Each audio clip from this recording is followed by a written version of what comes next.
दोस्तों आज हम बात करेंगे हिंदी सिनेमा की एक खास हस्ती मंजू बंसल के बारे में, जो न सिर्फ एक सफल अभिनेत्री और निर्देशक है बल्कि बॉलीवुड के महान कॉमेडी कलाकार आसरानी की दिल से जुड़ी हुई थी। इस वीडियो में जानेंगे उनकी जिंदगी, कैरियर और उस प्यारे रिश्ते की कहानी जिसने बॉलीवुड को एक नई प्रेरणा भी दी। मंजू बंसल की शुरुआत हिंदी फिल्म इंडस्ट्री में 1970 के दशक में हुई। उन्होंने अपनी खूबसूरती और अभिनय से दर्शकों का दिल जीता। तपस्या, चांदी, सोना, जाने बहार जैसी फिल्मों में उनकी अदाकारी को खूब सराहा गया। हालांकि वह फ्लैश लाइट से दूर रहना पसंद करती थी, लेकिन उनके अभिनय की झलक हर फिल्म में साफ दिखती थी। उन्होंने धीरे धीरे फिल्मों से दूरी बढ़ाई और डायरेक्शन की ओर रुख किया, जहां उन्होंने अपनी प्रतिभा और हुनर का प्रयोग किया। मंजू और आसरानी की प्रेम कहानी दोस्तों कुछ इस प्रकार थी। उनकी मुलाकात फिल्मों के सेट पर हुई, जहां आसरानी जी ने अपनी हास्य अदाकारी से सभी का दिल जीता। मंजू और आसरानी के बीच में बॉन्डिंग कुछ खास थी।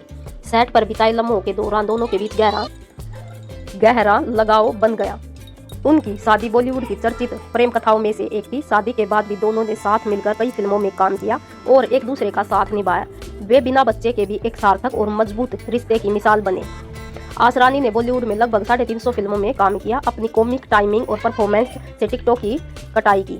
वहीं मंजू ने घर परिवार के साथ साथ कैरियर को भी बराबर महत्व दिया। उन्होंने आसरानी के कैरियर को सहयोग दिया और साथ मिलकर कुछ प्रोजेक्ट्स का निर्देशन भी किया। दोनों की जोड़ी ने फिल्म इंडस्ट्री में कई यादगार पलों को जन्म दिया। आसरानी के निधन होने के बाद मंजू ने उनकी अंतिम इच्छा पूरी की। उन्होंने आसरानी के अंतिम संस्कार को बेहद सादगी और सम्मान के साथ संपन्न कराया। उनकी इस भावुक यात्रा ने लोगों के दिलों को छू लिया। मंजू ने अपने जीवन में न केवल पति के प्रति अपने कर्तव्य निभाए, बल्कि दर्शाया कि सच्चा प्यार और समर्पण क्या है। दोस्तों आपको पता ही होगा, बॉलीवुड के दिग्गज स्टार रहे आसरानी दिवाली वाले दिन इस दुनिया को हमेशा के लिए अलविदा कह गई। उनके जाने से जहां परिवार का बुरा हाल है, वहीं पूरी फिल्म इंडस्ट्री भी शोक की लहर में दौड़ गई है। आसरानी ने दिवाली वाले दिन दोपहर 3:30 पर बीच दोस्तों दम तोड़ दिया। उनके मैनेजर ने बताया कि 4 दिन पहले उन्हें आरोग्य निधि अस्पताल में भर्ती करवाया गया था और वहीं उन्होंने आखिरी सांस ली। आसरानी के परिवार में बस पत्नी बची है। उनकी कोई औलाद नहीं थी। और दोस्तों आसरानी की अपनी एक आखिरी इच्छा थी कि उन्होंने अपनी पत्नी को बताया और उसी के हिसाब से एक्टर का अंतिम संस्कार भी बेहद शांति और गुपचुप तरीके से किया गया। आसरानी की पत्नी का नाम मंजू आसरानी है और वह एक जानी मानी एक्ट्रेस रही हैं। आसरानी से शादी से पहले मंजू का नाम मंजू बंसल था।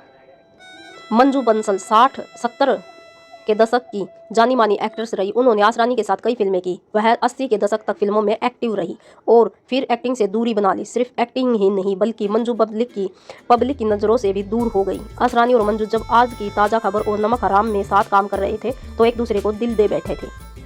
इसके बाद आसरानी और मंजू बंसल ने शादी कर ली और शादी के बाद भी मंजू ने फिल्मों में काम जारी रखा। दोनों ने शादी के बाद चांदी, सोना, तपस्या, जाने बहार, जुर्माना, नालायक, सरकारी मेहमान और चोर सिपाही जैसी फिल्मों में काम किया था। आसरानी और मंजू बंसल डायरेक्टर भी रहे। 90 के दशक में मंजू बंसल यानी मंजू आसरानी ने कुछ फिल्में डायरेक्ट भी की। हालांकि बाद में उन्होंने फिल्मों से दूरी बना ली। आसरानी के जाने के बाद परिवार में अब सिर्फ पत्नी, बहन और भतीजा बचे हैं। आसरानी और मंजू की अपनी कोई औलाद नहीं है। मंजू बंसल की जिंदगी हमें सिखाती है कि कैसे जिम्मेदारी, प्यार और कैरियर का संतुलन बनाए रखा जा सकता है। उनकी कहानी एक प्रेरणा है, खासकर उन लोगों के लिए जो फिल्म इंडस्ट्री में लंबे समय तक टिके रहना चाहते थे। यदि आपको यह वीडियो पसंद आए हो तो लाइक करें, शेयर करें और हमारे चैनल को सब्सक्राइब करना न भूलें। धन्यवाद।